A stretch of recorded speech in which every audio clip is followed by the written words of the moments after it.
Welcome to Adhira chemistry classes. Hello friends, आप सबका स्वागत है अधीरा केमिस्ट्री में। आज का जो हमारा टॉपिक होगा वह टॉपिक होगा वैलेंस बॉन्ड थ्योरी का लिमिटेशन।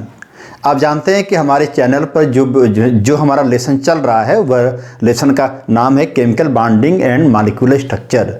वैलेंस बॉन्ड थ्योरी क्या होती है, उसके क्या पॉस्टुलेट्स होते हैं, उसके क्या एग्जाम्पल होते हैं, हम इसके बारे में बातचीत कर चुके हैं। उसका वीडियो हमारे चैनल पे मौजूद है। केमिकल बॉन्डिंग के प्लेलिस्ट में जा करके उस वीडियो को आप देख सकते हैं। आज हम बात कर रहे हैं कि वैलेंस बॉन्ड थ्योरी में क्या लिमिटेशन है, वैलेंस बॉन्ड थ्योरी में क्या कमी है, क्योंकि जो लिमिटेशन होगा उसी के आधार पर हम बताएंगे molecular orbital theory. Molecular orbital theory है आज की जो आधुनिक केमिस्ट्री है उसमें सबसे एडवांस थ्योरी मानी जाती है।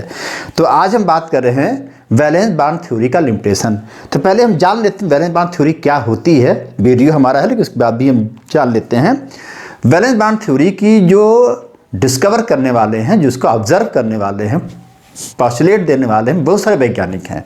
उसमें है हिटलर, लंदन, पाउलिंग, स्लेटर, लैंगमूर। इन लोगों ने क्या किया था, मिल करके वैलेंस बॉन्ड थ्योरी को दिया था। वैलेंस बॉन्ड थ्योरी क्या बोलती है कि जब दो एटम पास पास आते हैं तो दोनों एटम अपने बाहरी सब सेल के बाहरी ऑर्बिटल से आपस में ओवरलैप कर जाते हैं। ओवरलैप कौन करता है? बाहरी सेल के बाहरी सब सेल के बाहरी ऑर्बिटल के जो अनपेयर्ड हाफ फील्ड ऑर्बिटल ही ओवरलैप करते हैं। और ओवरलैपिंग होने के बावजूद भी एटम अपने पूरी एंटाइटी, एटम अपने पूरे वजूद को बरकरार रखता है, बनाए रखता है। इसका नाम रखा जाता है वैलेंस बॉन्ड थ्योरी। मतलब बाहरी सेल के बाहरी सब सेल के बाहरी ऑर्बिटल इन्वॉल्व होता है, मतलब केवल बाहरी सेल के ऑर्बिटल ही इन्वॉल्व होते हैं। इसीलिए एटम अपने वजूद को बरकरार रखता है, एटम अपनी एंटाइटी को नहीं खोता है। इसका नाम रखा जाता है वैलेंस बॉन्ड थ्योरी। अब आज देखते हैं वैलेंस बॉन्ड थ्योरी में क्या कमी है। तो एक एक करके हम पॉइंट वाइज हम बोल दे रहे हैं, आप उसको नोट डाउन कर सकते हैं। नंबर 1, सबसे बड़ी कमी है कि वैलेंस बॉन्ड थ्योरी में लोन पेयर इन्वॉल्व नहीं होता। मतलब कोऑर्डिनेट बॉन्ड कैसे बनेगा इसके बारे में बताने में वैलेंस बॉन्ड थ्योरी फेल हो गई। तो पहला लिमिटेशन क्या इनका है? It fail to explain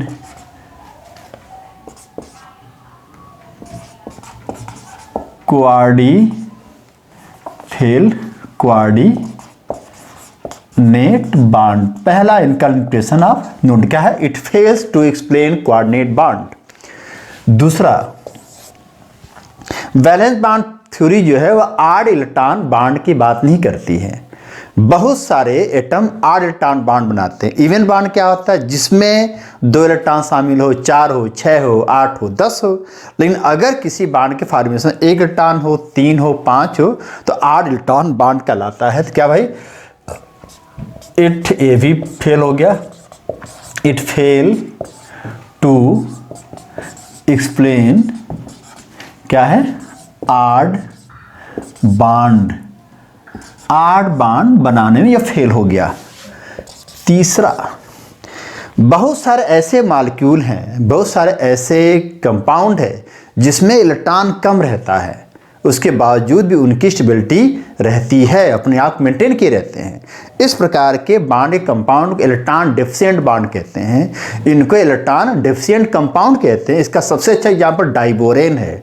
diborane को इलेक्ट्रॉन डेफिशिएंट कंपाउंड कहते हैं क्योंकि इलेक्ट्रॉन की कमी रहती है, मल्टी सेंटर बॉन्ड बन जाते हैं। ऐसा क्यों होता है? इस प्रकार के बॉन्ड बनाना बॉन्ड जैसा रहता है, माने इलेक्ट्रॉन डेफिशिएंट में बॉन्ड कैसे बनता है इसको बताने में यह थ्योरी क्या हो गई? फेल कर गई।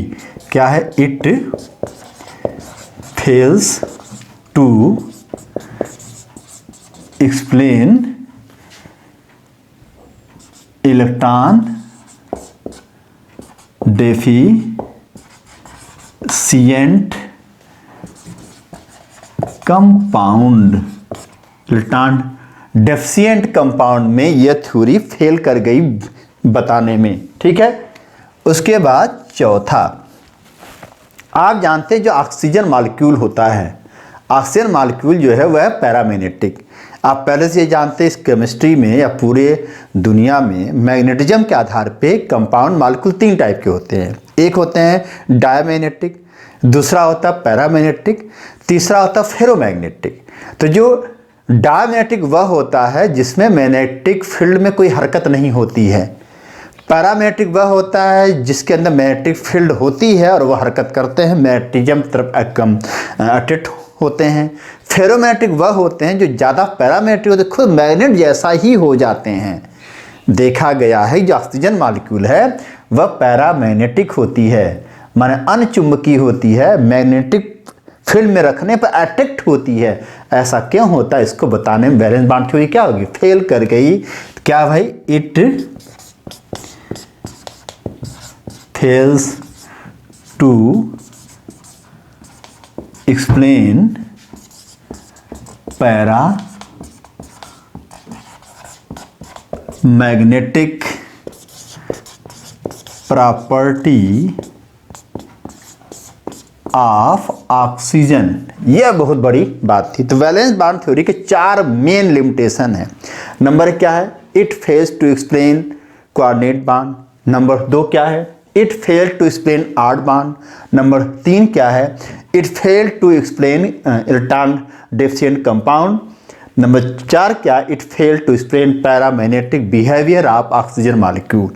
मतलब यह कोऑर्डिनेट बॉन्ड कैसे बनता है नहीं बता पाई, ऑड बॉन्ड कैसे बनता है नहीं बता पाई, इलेक्ट्रॉन डेफिशिएंट कंपाउंड बॉन्ड कैसे बनता है इसको बताने में फेल कर गई, और ऑक्सीजन का नेचर क्यों पैरामैग्नेटिक होता है इसको बताने में फेल कर गई। यह हो गया वैलेंस बॉन्ड थ्योरी का limitation. Valence bond theory limitation है, लेकिन valence bond theory sigma bond की, पाई बॉन्ड की, हाइब्रिडाइजेशन की, वेस्पर थ्योरी की, मेटल लिगेंड बॉन्डिंग बहुत जानदार व्याख्या करती है। वैलेंस बॉन्ड थ्योरी बहुत अच्छा औजार है, टूल है किसी भी चीज़ को समझने का, कंपाउंड की ज्योमेट्री बॉन्डिंग को बताने का। चूंकि ये फेल कर गई तो इन सारी बातों को ठीक करने के लिए, इसके ड्रॉबैक को मिनिमाइज करने के लिए हुंड और मुलिकन ने एक एडवांस थ्योरी दी जिसका नाम रखा गया मॉलिक्यूलर ऑर्बिटल थ्योरी, जो क्वांटम मैकेनिक्स पे आधारित है, वेव फंक्शन पे आधारित है। ऑर्बिटल को वेव के रूप में घटाया और जोड़ा जाता है इन फेज आउट ऑफ फेज में, उस थ्योरी का नाम रखा गया मॉलिक्यूलर ऑर्बिटल थ्योरी। अगला जो वीडियो आएगा वह आएगा मॉलिक्यूलर ऑर्बिटल थ्योरी पर। उस वीडियो में हम बताएंगे मॉलिक्यूलर ऑर्बिटल थ्योरी क्या होती है, उसका पोस्टुलेट्स क्या होता है, और कैसे molecular orbital energy level diagram निकालते हैं, कैसे बॉन्ड ऑर्डर बताते हैं। अब बॉन्ड ऑर्डर के आधार पर कैसे पता करेंगे कि मॉलिक्यूलर आयन की स्टेबिलिटी का सीक्वेंस क्या है।